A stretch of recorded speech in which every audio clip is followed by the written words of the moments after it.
से मैं पलक आपका स्वागत करती हूँ आज की इस वीडियो में। दोस्तों, आज की इस वीडियो में हम बात करने वाले हैं इनकम टैक्स से रिलेटेड इन्फॉर्मेशन के बारे में। तो दोस्तों, आप इस वीडियो को एंड तक जरूर देखिएगा। तो चलिए शुरू करते हैं आज की वीडियो बिना किसी देरी के।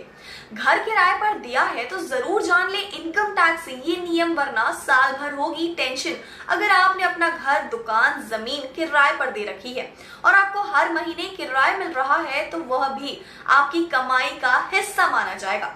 अगर आप सरकार की ओर से तय की गई कमाई से ज्यादा पैसे कमा रहे हैं तो इनकम टैक्स देना आवश्यक होता है।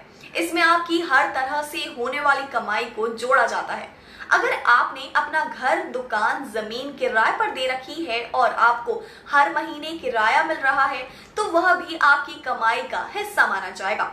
अगर आपने भी अपना घर या दुकान किराए पर दे रखा है तो ये नियम जान ले, नहीं तो आपको आगे दिक्कत हो सकती है। ऐसे में आपको उन सवालों के जवाब दे रहे हैं जो अक्सर किराए से कमाई करने वाले मकान या दुकान मालिकों के दिमाग में होते हैं। अगर आपकी कमाई भी टैक्स स्लैब में शामिल होती है तो आप इन सवालों के जवाब जान ले। क्या किराए से होने वाली कमाई पर लगता है टैक्स? कोई भी संपत्ति या जमीन से प्राप्त होने वाली किराए की कमाई पर टैक्स लगता है।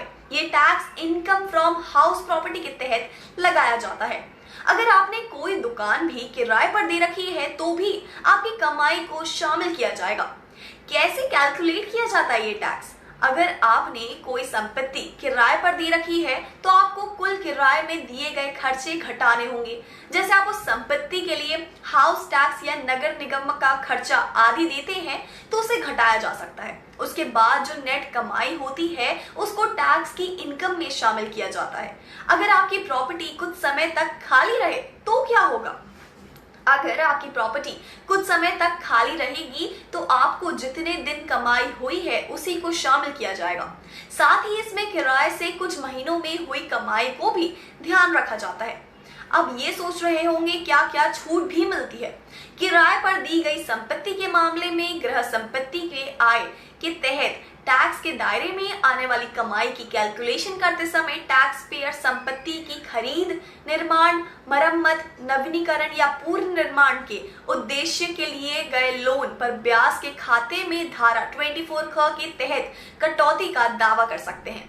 किराए पर दी गई संपत्ति के मामले में धारा 24 के तहत कटौती का दावा करने के लिए ब्याज की मात्रा की कोई सीमा नहीं है। अगर संपत्ति के दो मालिक हैं तो टैक्स का निर्धारण कैसे होगा? अगर आप और आपके जीवन साथी भी संपत्ति में हिस्सेदार हैं तो टैक्स का बंटवारा भी दोनों के बीच किया जाएगा। कोई दो घर के मालिक हो तो क्या होता है?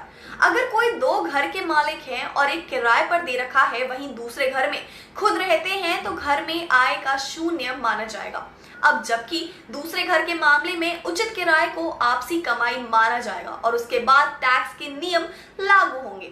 वहीं अगर और भी ज्यादा संपत्ति किराए पर है तो हर एक संपत्ति के आधार पर आय और टैक्स की गणना की जाएगी। अगर कोई किराया अगले साल में वसूल किया जाता है तो क्या होगा? किराए की बकाया कमाई प्राप्त होने पर 31% के बराबर राशि घटाने के बाद ऐसी बकाया राशि पर कर वसूल किया जाएगा।